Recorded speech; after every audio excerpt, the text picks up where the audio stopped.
Pag-usapan natin ang Madagascar ngayong 20th anniversary nila. Isa to sa paborito mong animated movie ng bata ka, kasama yung Over the Hedge and yung open season, then maganda yung taste mo. I like to move it, move it. Yeah, I like to move it. Where are you giants from? New York. All hail the New York Giants.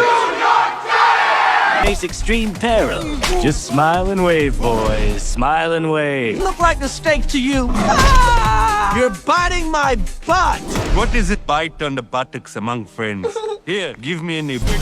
Mga hindi pa nakakapanood, mabilis ang summary na lang muna. Tungkol ito sa isang lion, zebra, hippopotamus, and giraffe na galing sa isang zoo ang aksidenteng mapupunta sa Madagascar. Siyempre, sanay nga sila sa buhay na inaalagaan nga and everything, kaya dito nga nila mararanasan yung mabuhay nga sa wild na magpapahirap pero at the same time, babago sa mga buhay nila. Kaya ang title nga ng movie na to ay Madagascar, and ako lang ba nung bata ako yung nagulat nung nalaman kong totoong lugar pala yung Madagascar. Sabi ko talaga, bakit may mga tao dyan? Di ba mga hayop lang nakatira dyan? Sobrang iconic ng movie na to na one of the funniest and classic animated movie dati na hindi ako nagsasawang panoorin ng paulit-ulit. Alex, the lion, roar! Yung tugtog nga nila dito na, I like to move it, move it. I like to move it, move it. I like to move it, move it. Hanggang ngayon, pinapakinggan ko pa rin tuwing nagko-commute ako.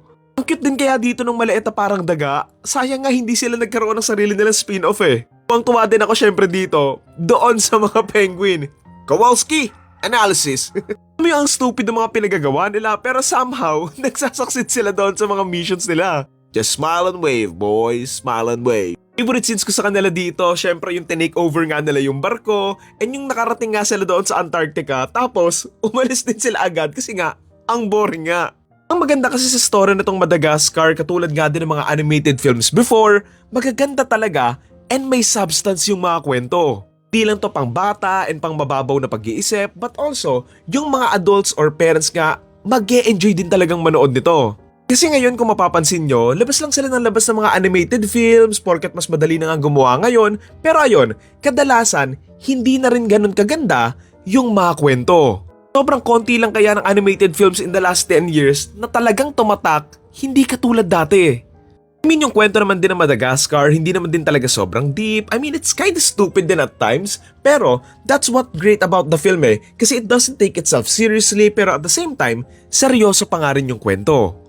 Again, I like yung humor nila dito na hindi lang talaga siya pang bata but also adults can also get and laugh din doon sa mga jokes na alam mo yung matatawa ka kasi nga, mako-caught off guard ka eh. Tawa ko dito na tumawag sa mga pulis si Alex tapos puro roar nga lang yung narinig, yung sumasayaw-sayaw sila sa hallucination nga ni Alex nung na-tranquilizer siya, and kahit yung simpleng joke doon sa pinto na ang tagal buksan kasi ang daming lock, tapos wala naman palang pader yung bahay na ginawa ni Marty.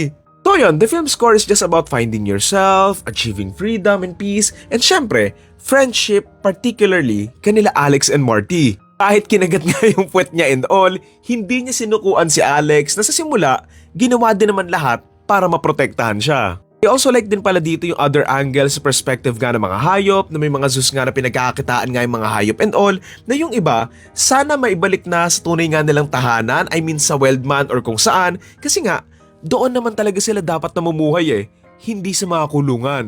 Reality, may mga hayop talaga sa mga zoos na nagkakasakit nga or naapektuhan nga yung mental health nila kasi nga, hindi ayun yung environment and way of life para sa kanila eh. So alam mo yun, magandang angle din siyang na-take nga doon sa story. Nung rewatch ko nga to, na-realize kong tumatanda na ako kasi nung bata ako, bago lang to eh.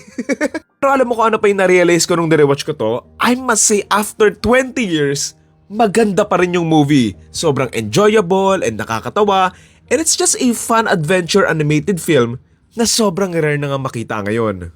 So yun, again, ang title ng movie ay Madagascar and ang torta rating ko for this film ay 8 out of 10.